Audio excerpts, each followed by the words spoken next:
Hi and welcome back to my channel. It's the 1st of July and as you can see it's warm, and that's why I'm going to make one of my favorite summer recipes. I'm going to make Gazpacho.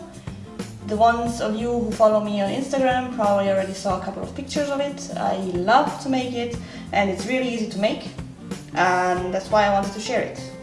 So let's get to it. When making gazpacho, you should make it early in order to be able to put it into the fridge and cool it down.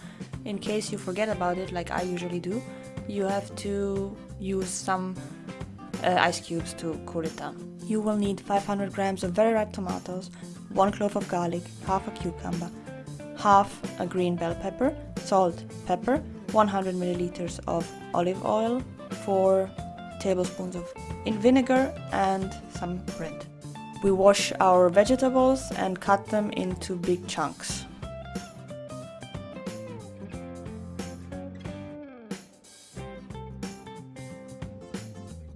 Now we transfer all of our ingredients into a blender or mixer.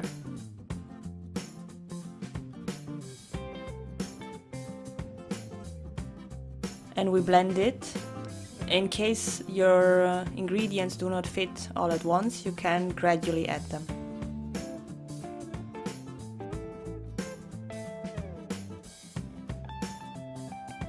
Depending on the density of your soup, you can add more water or olive oil.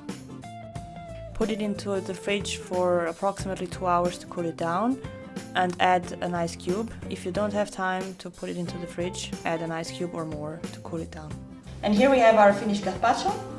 I hope you guys enjoyed this video and see you again in the next one. Bye! If you enjoyed this video, give it a like and leave a comment with what recipe you'd want to see me make next. And if you want to see more videos like this one, make sure to hit subscribe and ring the bell to get notified when a new video is out.